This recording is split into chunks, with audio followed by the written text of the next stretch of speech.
Bonjour et shalom, Richard Darmon dans le studio Kalita pour notre magazine hebdomadaire Israël au cœur du Moyen-Orient, qui sera consacré aujourd'hui, en cette semaine de la fête de Purim, à la Perse, dont il est évidemment très centralement question dans la Megillah d'Esther, et donc aussi à l'Iran moderne.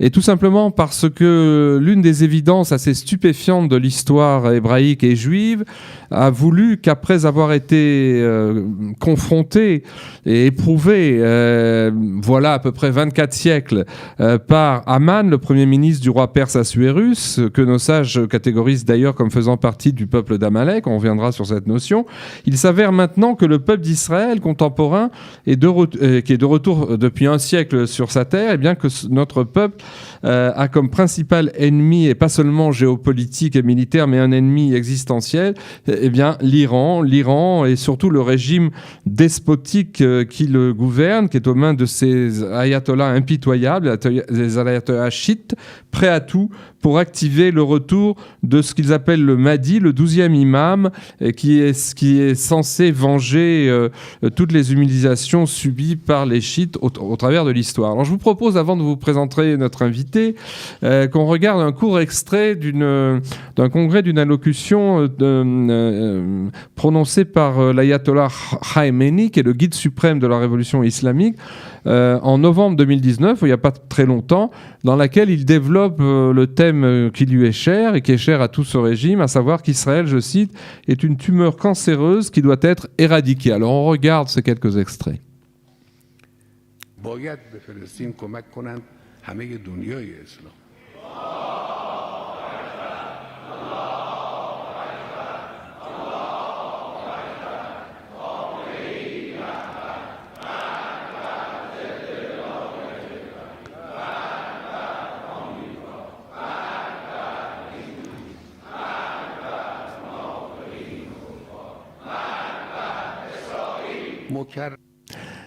Voilà, c'est un court extrait, on a envie d'en voir plus, mais on ne peut pas aller plus loin. Alors, pour parler de tout cela et ce thème d'Amalek avec nous aujourd'hui dans le studio, le Rav Chaim Dinovitch. Rav Dinovitch, après avoir enseigné la Torah en France et en Belgique, vous êtes venu vous installer en Israël, voilà une trentaine d'années avec votre famille. À Jérusalem, où vous habitez, vous avez créé un cercle d'études, d'abord en français, puis à présent en hébreu, dans le quartier de Bakat Alpiot. Je rappelle aussi que vous êtes aujourd'hui principalement connu sur les réseaux sociaux et plus particulièrement sur la toile Internet où, voilà une dizaine d'années, vous avez créé un site de cours et d'analyse intitulé ravdinovitch.tv qui bat toujours des records de fréquentation dans le monde juif francophone avec des élèves en Israël, en France, en Europe et même aux quatre coins de la Terre que vous rencontrez lors de séminaires organisés notamment en France.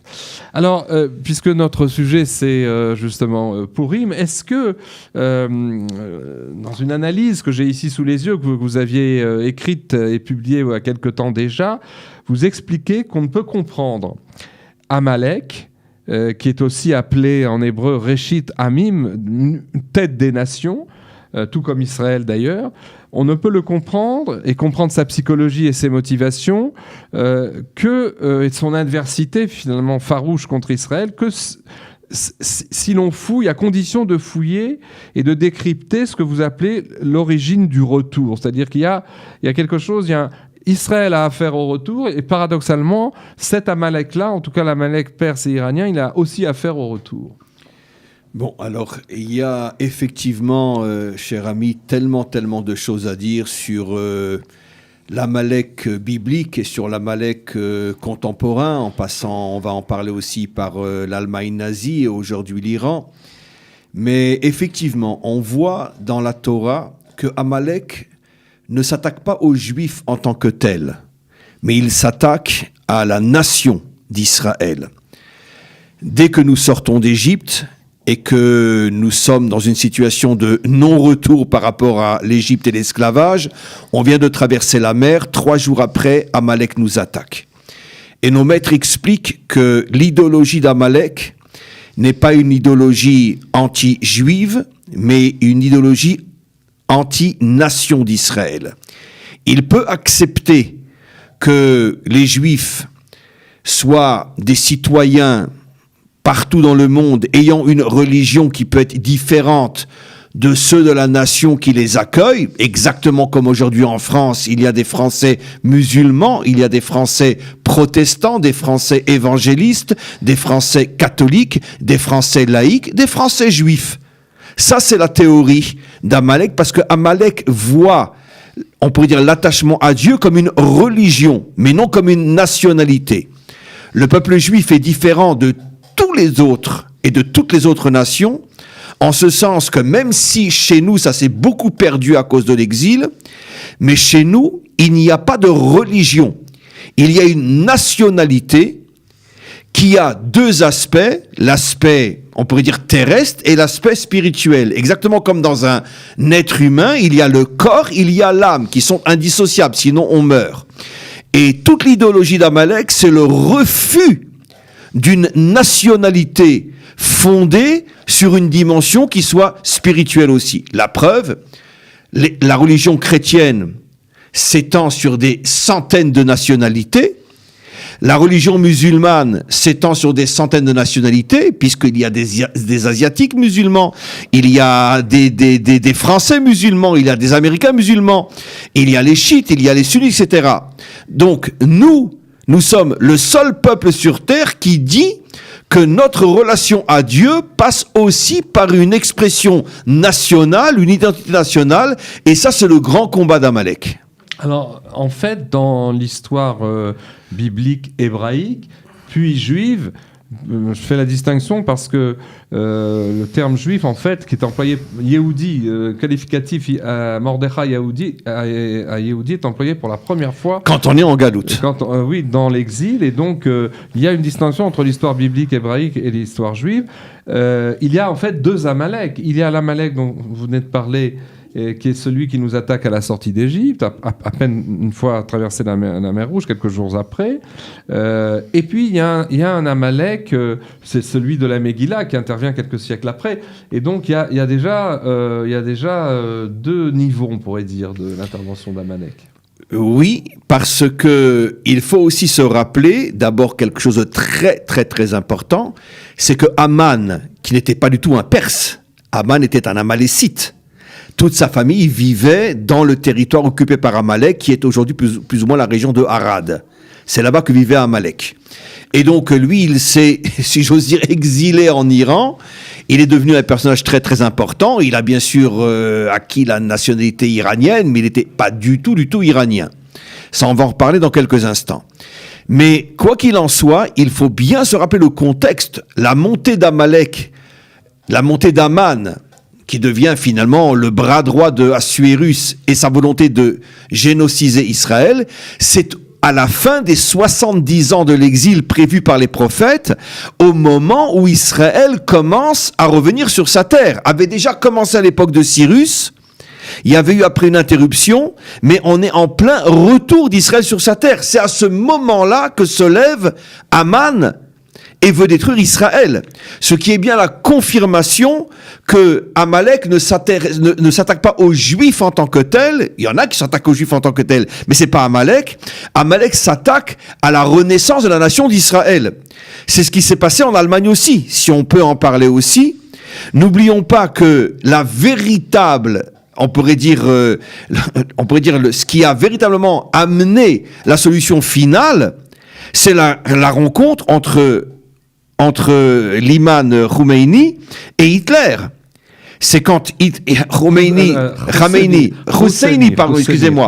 Husseini est venu et a demandé à parler à Hitler, et il l'a convaincu de ce que Hitler lui-même ne comprenait pas, et quelques mois après, commence la solution finale, et commencent les camps de concentration. Jusqu'en 1942, il n'y a pas de camp de concentration. C'est pour ça que je dis à haute voix, et de plus en plus de gens le savent, il faudrait le hurler partout, arrêtons de dire que c'est les nazis qui ont exterminé le peuple juif. Eux n'ont été que le marteau. Le véritable exterminateur d'Israël, c'est Husseini qui a convaincu Hitler de passer, on pourrait dire, à la 6e ou 7e ou 8e vitesse, parce que jusqu'alors, Hitler, il fusillait les Juifs dans les fosses, comme il fusillait aussi des Polonais, des Russes ou des Arméniens pas des Arméniens, des Tziganes, avec un peu plus de Juifs peut-être. Mais son intention, c'était de tuer des Juifs, mais pas d'exterminer le peuple juif. Le concept d'extermination vient après le rendez-vous avec Husseini, pourquoi lui? Parce que lui est en train de vivre le retour d'Israël sur sa terre. Et il est en train de dire à Hitler, mais t'as rien compris. C'est pas le problème de tuer des Juifs, c'est d'exterminer ou d'empêcher la renaissance d'Israël sur sa terre. Et il arrive à convaincre Hitler, et à ce moment-là naissent les camps de concentration en 1942. Alors, ce qui est troublant dans ce rapprochement que nous essayons de faire et d'en dresser les contours, c'est qu'il y a donc 2 temps dans l'histoire biblique, d'une part, donc l'attaque de la sortie d'Égypte, et l'Amalek de la Megillah, dont vous aviez justement dans une autre émission expliqué qu'il avait été en fait délégué par ses fils qui étaient installés en Samarie. En Israël, en Samarie. Toute la famille de Haman vivait en Samarie. Il a été délégué pour justement noyauter le régime du roi Assuérus et empêcher que les Juifs ne reviennent s'installer en Israël. Alors, c'est exactement ce qui s'est passé. Le premier des rois perses était très très bon, on va en parler. C'est lui qui fait tout pour que les Juifs reviennent sur leur terre. Et Assuérus est le 3e roi perse. Entre-temps, toute la famille de Haman, qui avait des postes politiques très importants en Israël, voit le retour des Juifs. Et à ce moment-là, ils ont tout un plan d'infiltrer leur père en Iran. Et il va réussir à s'infiltrer en Iran. Et il va y avoir une sorte, on pourrait dire, de jeu à 2. Toute sa famille en Israël pour essayer de détruire ce qui a commencé à se reconstruire, et lui pour faire le génocide et pour tout bloquer. Oui, mais alors justement là, on chevauche, j'allais dire, 2 tigres à la fois, si je peux m'exprimer ainsi, puisqu'il y a 2 temps. Il y a dans l'histoire biblique, on a bien vu, il y a l'attaque au moment de la sortie d'Égypte avec Moïse qui se fait, dont les bras sont... Le vrai Amalek, on pourrait dire, sans déguisement. Il est ni iranien et ni allemand. Et on voit dans le texte, Moshe se fait soutenir les bras par Hur, le fils de sa sœur, et par Yehoshua pour vaincre finalement Amalek, l'affaiblir. Ça, c'est le premier épisode. Le second, c'est celui dont on est en train de parler avec l'Amalek Haman. Mais dans l'histoire contemporaine, il y a ce parallélisme, il vaut aussi, puisque c'est ce qui peut-être va nous faire comprendre ce qui se passe avec l'Iran. C'est que d'un côté, il y a eu l'Amalek de la sortie d'Égypte, c'est-à-dire qu'Israël était déjà en chemin sur sa terre. Il y avait un Yishuv, mais le peuple juif n'était pas encore... non, il allait vers sa terre. Il allait vers sa terre, il était en chemin, derrière, donc premier temps, et c'est à ce moment-là le Hitler et ses sbires qui s'en occupent. Et puis, il y a un deuxième temps, une fois Israël de retour sur sa terre. C'est les Iraniens qui reviennent. Voilà, donc il y a quand même un parallèle assez troublant. Alors, je vais vous expliquer. En vérité, la Torah ne dit jamais tu détruiras Amalek. Elle dit tu détruiras Zecher Amalek, dans la traduction moderne, et tu détruiras l'idéologie d'Amalek. Qu'est-ce qui s'est passé? La première fois qu'Amalek nous attaque, il nous attaque tel qu'il est. Et tout de suite, il se fait décimer. Amalek comprend que s'il continue de nous attaquer en se servant de ce qu'il est et uniquement de ce qu'il est, il ne fera pas le poids contre nous. À ce moment-là, il met tout au point un zecher, toute une idéologie de s'infiltrer à l'intérieur des grandes puissances qui vont être essentiellement, à l'époque moderne, l'Iran et les Allemands, et d'utiliser ces grandes puissances qui sont, si j'ose dire, quantitativement parlant, beaucoup puissants que les Juifs, finalement d'infiltrer l'idéologie amalécite à l'intérieur de grandes puissances, en se disant, moi, quand je suis venu tout seul, je me suis fait décimer, à l'époque de Yehoshua, comme on le voit, donc je vais maintenant convaincre de grandes puissances d'intégrer mon idéologie et d'empêcher la naissance de la nation d'Israël. Et il a réussi avec les Perses et avec les Allemands. Mais c'est intéressant au niveau historique, et ça a été fait dans des études et dans des analyses, les synergies qui existent entre l'Iran, y compris dès le 19e siècle, qui s'appelait encore la Perse. Il y a eu un moment, il y a eu une date où on a changé de nom, mais l'Iran, disons, à l'aube de la modernité, déjà bien engagé, et l'Allemagne, parce que je crois qu'une analyse avait été faite à ce micro par Michel Bürfinkel qui avait montré que très tôt, le régime iranien, bien avant les ayatollahs chiites, l'orne vers l'Allemagne, respecte la nation germanique. Absolument. D'abord parce qu'il y a il y a une thèse très juste qui dit que la croix gammée est en vérité au départ un signe perse. Oui, et puis en fait, on le trouve aussi en Inde, mais disons que c'est ce qu'il y a de commun au niveau ethnique, c'est l'ethnie indo-européenne, puisque comme les auditeurs le savent, les Iraniens, tout en étant sont des Européens, ne sont pas des Occidentaux, on va dire. Ne sont pas des peuples. La pire insulte qu'on puisse faire à un Iranien, c'est le traité d'arabe. Et donc, ce sont des Indo-Européens. Il y avait donc une racine commune indo-européenne, et il y avait aussi l'admiration que vouaient les élites perses au fait que l'Allemagne était l'un des rares pays européens, sous Bismarck notamment, donc avant le nazisme, à ne pas avoir fait trop de colonies, c'est-à-dire alors que tout le Moyen-Orient a été humilié par la colonisation française, britannique, anglaise, et autres, oui. L'Allemagne est en bonne odeur. L'Allemagne n'a jamais eu comme projet de s'étendre à l'extérieur de l'Europe, elle a toujours voulu dominer l'Europe. Voilà, et donc les Iraniens, enfin les Perses puis les Iraniens, ont une espèce d'attirance vis-à-vis de la j'allais dire, de la forme politique de l'Allemagne. Et ça va s'accélérer, évidemment, avec la montée des nazis. Et on verra qu'en retour, aujourd'hui, il y a aussi tout comme dans certains pays arabes, cette fois du Moyen-Orient, des nazis ont trouvé refuge. Il y a aussi, après la guerre, oui. Après la guerre, il y a beaucoup d'inspirateurs du régime iranien qui viennent de là. Mais c'est intéressant de voir que c'est aussi parce qu'il y a une autre origine ethnique, finalement, au peuple iranien. Il faut savoir qu'au départ, le journal de la révolution iranienne, donc chiite, se trouvait en Allemagne. Voilà. Vous le savez aussi bien que moi. Bien sûr. Pendant des années et des années, quand le régime ayatollah n'était bien sûr poursuivi par le Shah, etc., où, on peut dire, le noyau révolutionnaire et son journal avaient trouvé refuge en Allemagne. C'est aussi un signe absolument incroyable. Ouais. Il y a un lien dans le subconscient et dans le conscient entre ces deux pays absolument incroyable, puisque c'est les deux seuls dans l'histoire qui ont voulu génocider Israël. Alors, ce qui est intéressant, tout à l'heure, on mettait en exergue le fait que nos sages qualifient Amalek aussi de réchite. Et on va expliquer cette notion-là. Israël aussi est un réchite. Il y aurait 70 peuples, 70 manières d'être homme, dirait Manitou, et il y aurait deux réchites opposés, antagonistes, Israël et Amalek.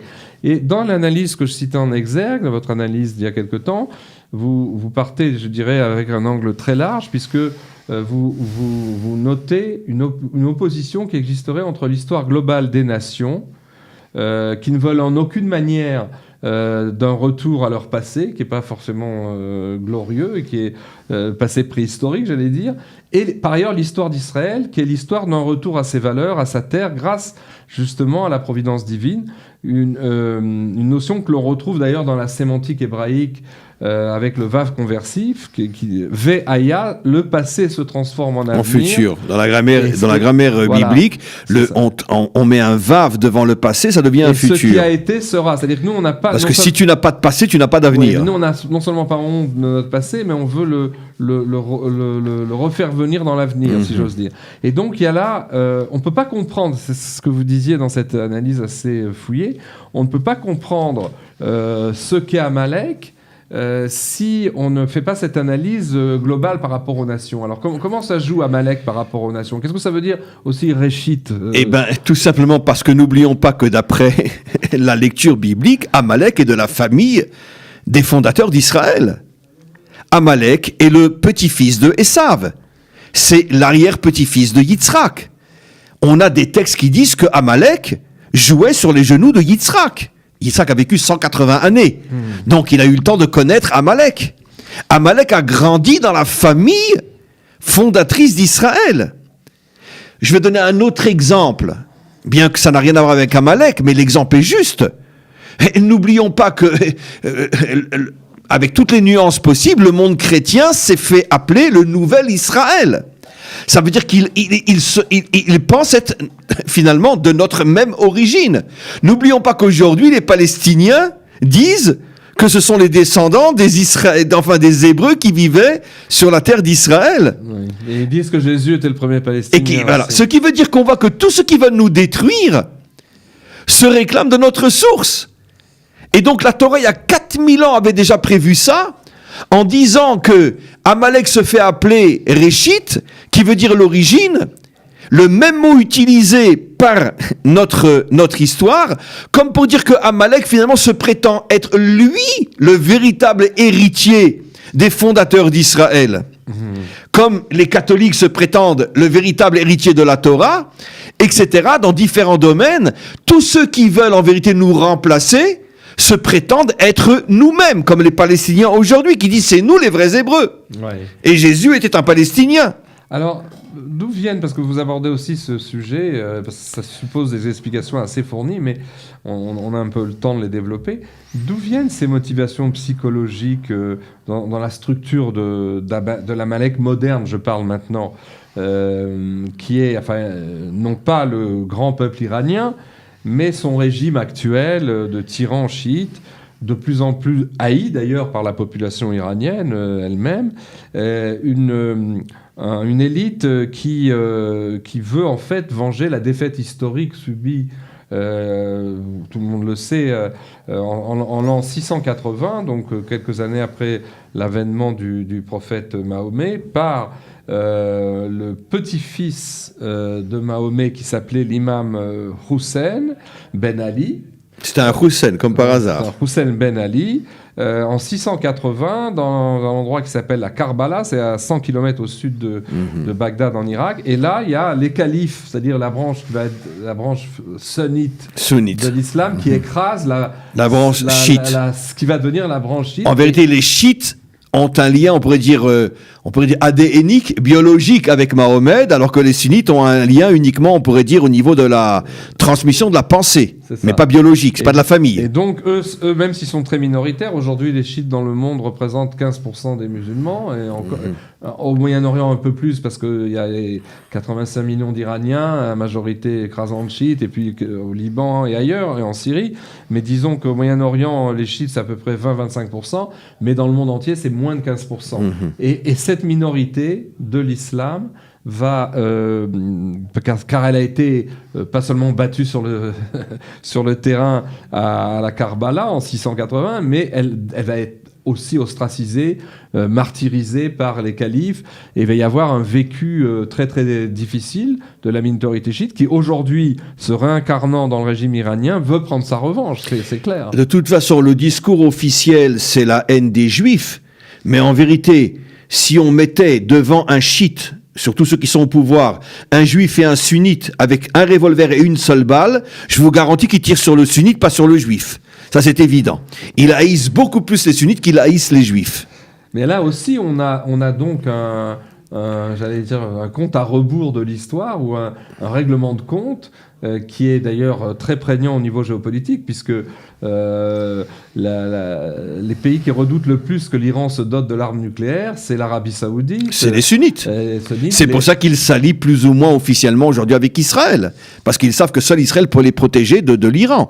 Et d'où vient on peut dire ce renouveau de haine inimaginable à l'égard d'Israël? Encore une fois, c'est parce qu'ils veulent se débarrasser des sunnites et ils savent qu'aujourd'hui les sunnites font alliance avec Israël. D'où l'alliance implicite entre ce qu'on appelle à tort ou à raison, et souvent plus à tort qu'à raison, les pays arabes modérés comme l'Arabie Saoudite, qui se met sous le parapluie israélien pour être protégé. Alors, ces éléments qui sont des éléments de géopolitique, on les retrouve de manière étonnante.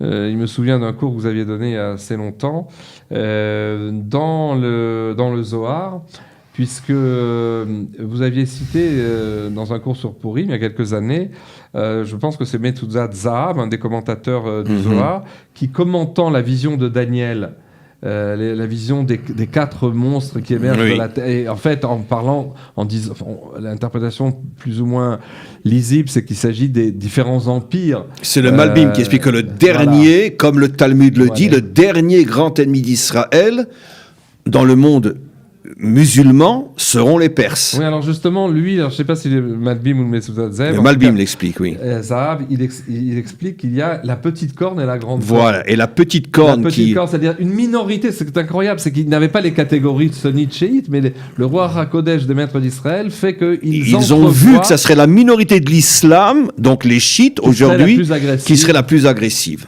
Absolument. Et alors, ça confirme qu'il y a donc un rôle particulier de l'Iran, du régime chiite, dans ce défi fait à Israël par ce nouvel Amalek.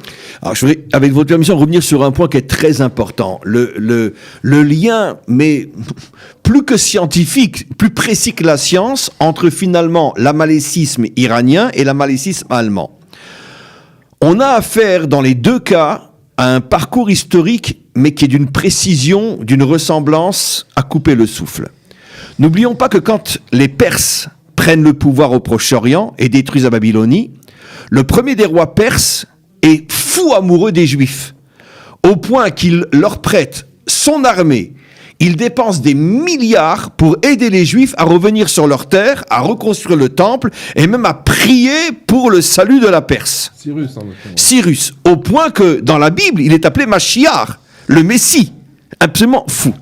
Donc au départ, les Perses sont très pro-juifs.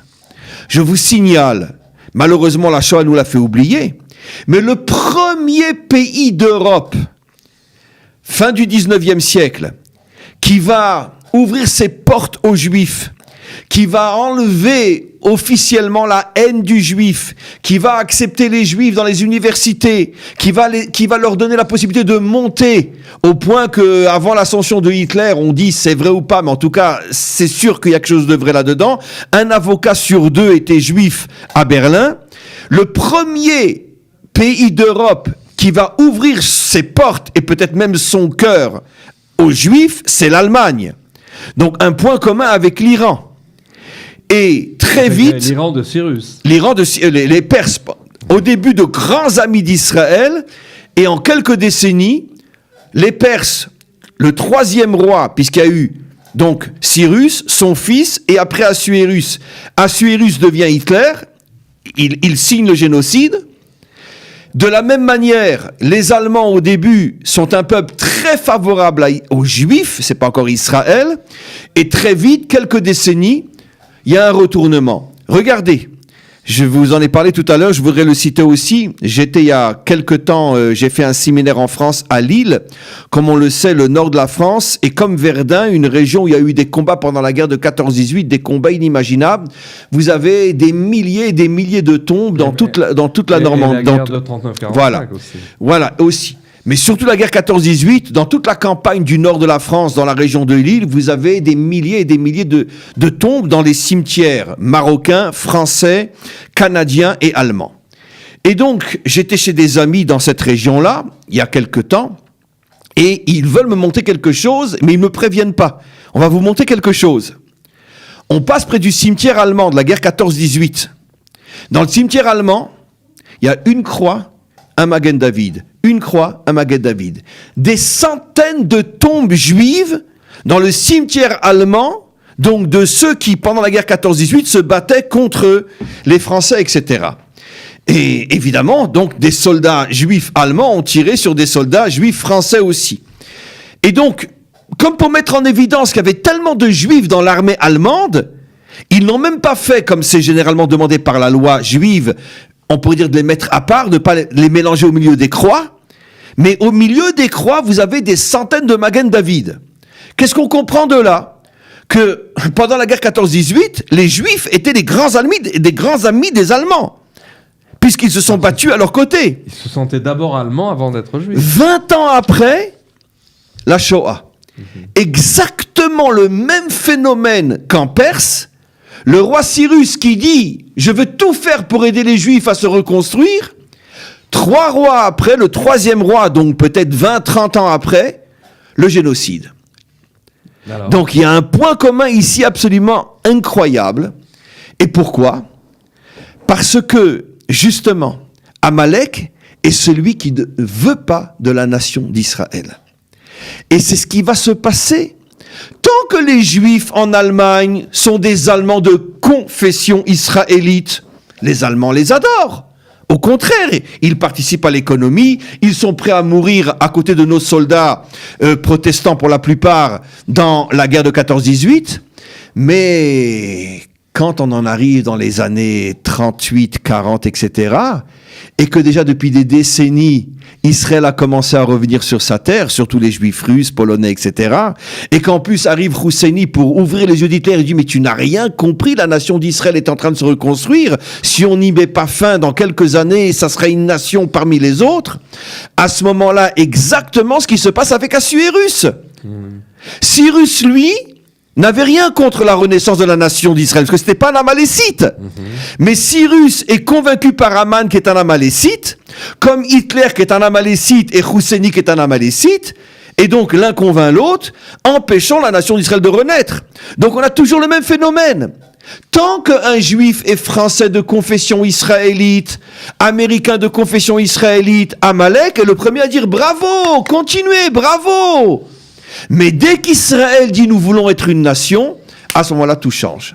Mais alors, si on prend ce processus, on va un petit peu plus loin, comment pour résumer, vous diriez aujourd'hui, quel type de retour aspire, parce qu'il y a une distinction, justement, si on qualifie non pas l'Iran en tant que tel, mais le régime de type amalécite de l'Iran d'aujourd'hui. On fait une distinction entre le régime et le peuple, bien sûr. D'ailleurs, c'est une distinction qui est faite par Israël, les dirigeants israéliens, lorsque le Premier ministre Netanyahou, plusieurs fois dans ses adresses vidéo, dans les moments de crise, s'adresse au peuple iranien avec beaucoup de respect, parce que c'est un grand peuple avec lequel Israël a des affinités sans doute, et on fait une distinction entre le peuple et le régime. Mais en continuant ce que nous disions, à quel type de retour, justement, aspirerait aujourd'hui disons, le régime iranien? Parce que vous parlez des ayatollahs ou du peuple? Oui, des ayatollahs. Les ayatollahs, ils sont dans une attente messianique du voilement de leur du 12e imam, de leur Mahdi, et il y a donc une revanche à prendre avec l'histoire. Mais qu'est-ce que veut Amalek? Amalek veut dominer le monde. C'est pour ça qu'il s'appelle Réchit. C'est-à-dire qu'on pourrait dire la crème du monde. Les Allemands voulaient dominer le monde, au moins occidental. Ils avaient laissé l'Asie aux Japonais, qui sont d'une certaine manière, à l'époque, les Amalécites asiatiques. Et dans le monde musulman, Amalek, c'est le pouvoir iranien. Ça veut dire, qu'est-ce que c'est Amalek? Celui qui veut, chacun selon sa catégorie, les musulmans, les asiatiques, les occidentaux. On pourrait dire que, en tout cas, peut-être plus aujourd'hui, je ne pense pas les Japonais, mais en tout cas pendant un certain temps, effectivement, les Japonais, c'était l'Amalécite asiatique. Puis encore une fois, Amalek, depuis des millénaires, n'est plus un peuple particulier, c'est une idéologie. Ce que vous dites est d'autant plus fondé que ça me remet en tête une des phrases par lesquelles concluait l'avant-dernier président iranien, Ahmadinejad, dont on avait fait remarquer que dans son nom, il y avait à la fois Aman et le djihad dans les lettres du nom hébraïque. Et lui, il concluait ses discours souvent en disant « Nous sommes le soleil levant et vous êtes le soleil couchant. » C'est-à-dire, vous, l'Occident, le grand Satan américain, le petit Satan israélien, enfin, tout l'Occident, c'est une civilisation qui est en train de périr, et nous sommes la future civilisation. Donc il y a effectivement une vocation d'empire, finalement, de la part de l'Iran. Absolument. Il y a Amalek, c'est la volonté de dominer le monde et de transformer le monde entier en esclave sous le régime d'une élite nazie, chiite, etc., ou japonaise, qui se considèrent, eux, comme, on pourrait dire, que la race sacrée de l'Asie. Et c'est vrai, pas sur le plan, on pourrait dire, militaire, ni politique, mais c'est vrai au niveau de la conscience, aujourd'hui encore au Japon. Celui qui connaît bien l'histoire japonaise, des Japonais, sait très bien que les Japonais se considèrent comme étant la crème de l'Asie, et les Allemands se considéraient comme la crème du monde occidental, et les chiites, ils le disent clairement et à haute voix, c'est la crème de l'islam. Donc, c'est ça, Réchit, la crème. Ça veut dire, Amalek, c'est celui qui veut transformer tout ce qui n'est pas lui en esclave sous le régime que lui veut imposer aux autres. Pourquoi ils s'attaquent tous à Israël? mais parce que justement, Israël veut faire exactement le contraire. La véritable vocation d'Israël, comme je dis souvent quand j'enseigne à des élèves non juifs, je leur dis cherchez, fouillez dans toute l'histoire du monde. Nous sommes la seule religion au monde qui interdit le prosélytisme. Quel est le message qu'il y a derrière ? Après tout le mal qu'on nous a fait, qu'on nous a traité de tous les noms, comment vous comprenez ça ? Et souvent, je vois mes élèves pleurer. Et ils disent, mais comment qu'on n'a pas compris ça avant ? Le fait qu'on interdit le prosélytisme, ça veut dire quoi ? Qu'on respecte les autres comme ils sont. On ne vous demande pas de devenir comme nous, au contraire. On veut que les 70 peuples existent avec leur identité, avec leur approche spécifique de Dieu et de la vie, et on n'a pas l'intention de leur imposer notre vision des choses. Ça veut dire que Amalek sait que tant qu'Israël sera sur terre, il ne pourra jamais réaliser son plan de transformer l'humanité tout entière en esclave sous un régime unique du tout le monde pareil. Puisque nous, on ne veut pas du tout le monde pareil. On veut que les Français soient Français, que les Belges soient Belges, et on ne demande pas aux Français d'être juifs ou israéliens. On l'aime et on le respecte tel qu'il est. Alors, dans cette analyse, j'insiste, j'ai d'ailleurs en cité un extrait. Vous évoquez l'obsession des dirigeants iraniens actuels à posséder des armes atomiques, qui s'explique d'ailleurs sur le plan géopolitique de manière très claire, parce que quand on a des volontés hégémoniques à l'échelle d'une région, il faut se donner les moyens de sa politique.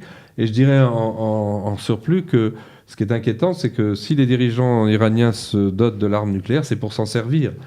C'est pas du tout pour faire un bras de fer. L'extrémisme chiite prévoit même une autodestruction en détruisant le monde et une renaissance après que des chiites. Mais alors dans cette analyse, je vais en citer quelques lignes. Vous évoquez cette obsession des dirigeants iraniens à posséder des armes atomiques. Vous l'expliquez par une sorte de pulsion destructrice, de retour vers le néant et l'anéantissement. Je vous cite parce que c'est assez intéressant. Dans la conclusion de cette étude, vous disiez, sous le paragraphe « Le retour d'Israël », notre lutte contre Amalek se situe donc sur tous les points du retour. Le retour vers la terre, le retour vers la Torah et donc le retour vers Dieu. Plus nous serons la génération du retour et plus nous anéantirons les forces d'Amalek.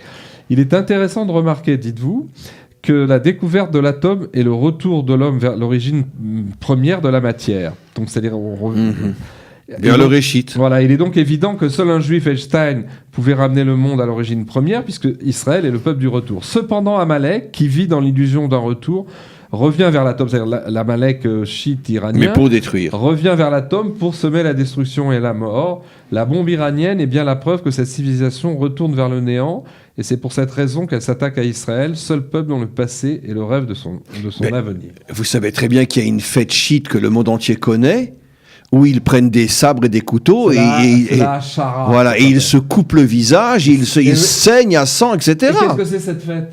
C'est la commémoration de la défaite de 680. Donc de cette Karbala dont on parlait tout à l'heure. C'est-à-dire ils ont un compte à régler avec l'histoire qui est terrible. Mais le problème, c'est qu'ils ne prennent pas des sunnites et ils tapent dessus. Ils se tapent sur eux-mêmes. Ils se font saigner même sur leurs enfants. On voit dans des films des pères qui tiennent des gosses de 6-7 ans et qui leur font des entailles dans le visage. Et alors donc, ça veut dire qu'il y a une pulsion autodestructrice ? Mais c'est ça, Amalek. Amalek, c'est pas seulement qu'il veut détruire. Il est prêt pour détruire à se détruire lui-même. C'est le Rachid qui dit qu'il est prêt à sauter la s'ébouillanter en sautant dans la marmite. Rachid l'a dit il y a 1000 ans. Pour la refroidir. Il est prêt à mourir pour tuer Israël. Et d'ailleurs, c'est ce qui s'est passé aussi pendant la Deuxième Guerre mondiale. Alors que les officiers allemands suppliaient Hitler de lui fournir des trains pendant l'hiver parce que les Allemands mouraient de froid et mouraient congelés en Russie, d'amener des camions, d'amener des trains. Et qu'est-ce qu'Hitler a répondu ? Non, j'ai besoin des transports pour continuer à amener les Juifs à Auschwitz. Et d'ailleurs, il n'y en a jamais eu autant qui ont été déportés qu'en 1944, au moment où les armées allemandes avaient le plus besoin de transports, surtout en Russie. Ça veut dire que Hitler a sacrifié des centaines de milliers de soldats allemands pour pouvoir tuer encore un Juif. Alors, pour conclure, on a lu avant cette fête de Purim, Shabbat Zachor, on a lu cet exergue, justement ce verset de Shemot, qui engage Israël à ne pas oublier et à se souvenir de la marque d'Amalek. En fait, il semblerait que dans les mitzvot qui sont décrites par le Rambam, par Maïmonide, Ilchot Melachim, il y a lorsque le peuple d'Israël est sur sa terre, revient sur sa terre, réacquiert son indépendance, a une armée, une société, etc., il lui faut donc défendre ses frontières, mais le verset dit que lorsque tu auras pu surmonter l'inimitié de tes ennemis aux frontières, eh ben, tu auras encore une guerre à faire. C'est la guerre contre Amalek, qui est la dernière grande guerre, mais qui est, on a l'impression que c'est plus géopolitique, c'est quelque chose dans l'ordre des valeurs, ou pas? Oui, parce que encore une fois, et comme je l'ai dit, je voudrais revenir sur cette notion, la guerre contre Amalek, c'est la suivante. Il y a une idéologie amalécite qui traverse l'histoire, qui veut détruire les nations, transformer l'humanité tout entière, ce qu'on appelle aujourd'hui la mondialisation, en esclave d'un régime unique et uniforme. À cette idéologie s'oppose depuis des millénaires le peuple juif qui, lui, dit qu'au contraire, le monde a besoin de nations différentes, ce que nous appelons, nous, les 70 nations, a besoin de visions différentes, de compréhensions différentes, de caractères différents. 70 manières d'être homme. Voilà, 70 manières d'être homme. Ce qui veut dire que le seul véritable ennemi d'Amalek, c'est ceux qui disent qu'au contraire, il ne faut pas détruire l'identité des nations. Il ne faut pas d'uniformité, mais d'unité. L'unité, c'est la réunion des contraires et non l'uniformité. Ouais, c'est cela. Et donc, c'est la raison pour laquelle Amalek s'attaque à nous, parce qu'il sait que la véritable Torah prône justement le respect des différences et l'unité entre les contraires sans imposer l'uniformité. Et donc, je crois que c'est finalement la clé de cette apparente similitude entre deux réchits, deux peuples qui sont cités comme antagonistes et qui ont un compte à régler jusqu'à presque la fin de l'histoire. C'est la guerre éternelle pour conclure, entre l'uniformité et l'unité, qui sont deux concepts à l'extrême opposé. Voilà, et donc on souhaite à nos auditeurs, soit que Purim soit passé, soit que ils vont le faire, d'avoir une excellente semaine de Purim. Merci de nous avoir écoutés. Je voulais juste signaler, c'est important, a eu lieu le 8 mars la grande journée de Tzedaka du studio Kalita, qui a pu en partie atteindre son objectif avec la collecte formidable grâce à tous les dons faits en ligne et ailleurs de 4 millions de shekels, mais les dirigeants ont décidé, les responsables de cette campagne ont décidé de la poursuivre cette semaine et quelques jours encore pour atteindre l'objectif initial qui était de 6 millions donc, de shekels. Donc si vous entendez... Pour aider des familles dans le besoin. Pour aider des familles, il s'agit de Tzedaka pour aider des familles francophones dans le besoin en Israël. Merci, à bientôt, à la semaine prochaine. Merci et à tous et à toutes, une magnifique fête de Purim.